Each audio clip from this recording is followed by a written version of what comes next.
வாழ்வில் வார்த்தை ஊழியங்கள் வழங்கும் இன்றைக்கான இறை வார்த்தை. இன்றைக்கான இறை வார்த்தையில் ஆண்டவருடைய வார்த்தைகளை தியானிக்கலாம். கிறிஸ்தவத்தில் இயேசு கிறிஸ்து உயிர்த்தெழுதல் மிகவும் முக்கியமானது, உன்னதமானது.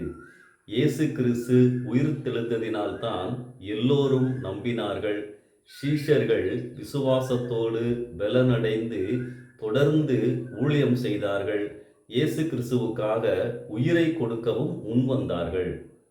யூத மத தலைவர்கள் இயேசுவுக்கு சிலுவையில் அறையப்படும் தண்டனை கொடுப்பதற்காக அவரை மதத்திற்கு துரோகியாக, அவதூறு கூறினவராக, ரோம அரசாங்கத்திற்கு எதிரானவராக, சட்ட விரோதமாக செயல்பட்டவராக காட்டினார்கள். ஆனால் இயேசு கிறிஸ்துவோ உயிர்த்தெழுந்து விட்டார். அப்போதும் இயேசுவின் கல்லறையை காவல் புரிந்த சேவகர்களுக்கு லஞ்சம் கொடுத்து இயேசு கிறிஸ்து உயிர்த்தெழுந்த உண்மையை மறைக்க முயன்றார்கள். மத்தேயு 28ஆம் அதிகாரத்திலே நாம் இதை பார்க்கலாம். ஆனால் அவர்கள் நினைத்தது ஒன்றும் நடைபெறவில்லை. Great is the truth and it will prevail என்று சொல்லி ஒரு ரோம பழமொழி உண்டு. உண்மையே பெரியது, அதுவே மேலோங்கும்.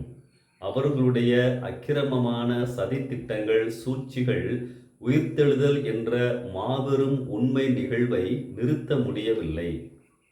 அன்பானவர்களே, இந்த நிகழ்வில் இன்னொரு காரியத்தையும் நாம் புரிந்து கொள்ள வேண்டும். காவல் புரிந்த சேவகர்கள் யூத மத தலைவர்களிடம் இயேசு உயிர்த்தெழுந்து விட்டார் என்ற உண்மையை சொன்ன பொழுது அதை அவர்கள் நம்பாமல், அல்லது அப்பொழுதாவது இயேசு உண்மையிலேயே மேசியாதான் என்று உணராமல் இருந்ததுதான் அவர்கள் செய்த மாபெரும் பாவம். இயேசுவை நம்புவதற்கு, ஏற்றுக்கொள்வதற்கு கடைசி வரை அவர்களுக்கு வாய்ப்புகள் கொடுக்கப்பட்டு கொண்டேதான் இருந்தது. ஆனால் அவர்கள் அவரை ஏற்றுக்கொள்ளவில்லை. காரணம், தங்களுடைய நிலையை விட்டு கொடுக்க விருப்பவில்லை, மனதில்லை. அன்பானவர்களே, தன்னை சரியாக உணராதவரை யாரும் இயேசுவின் அன்பை தங்கள் இதயத்தில் உணர முடியாது. பாவி என்று உணரும் வரை பாவ மன்னிப்பு இல்லை, சமாதானம் இல்லை, இயேசுவின் ஆசீர்வாதங்களுக்கு தகுதி இல்லை, இயேசுவோடு தொடர்பு கொள்வதற்கும் வாய்ப்பு இல்லை. சுயநீதி உள்ளவர்களாக இராமல் தேவ நீதியை ஏற்றுக்கொள்ள மனதுள்ளவர்களுக்கு இயேசு சமீபமாய் இருக்கிறார். அன்பானவர்களே, இந்த சிந்தனையை நாம் புரிந்து கொள்வோம்.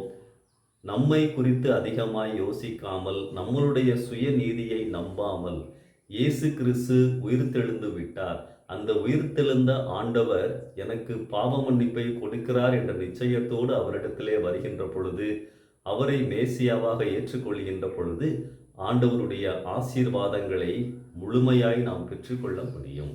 இந்த சிந்தனையோடு இந்த நாளை ஆரம்பிப்போம். கர்த்தர் உங்களை ஆசீர்வதிப்பாராக. ஆமென்.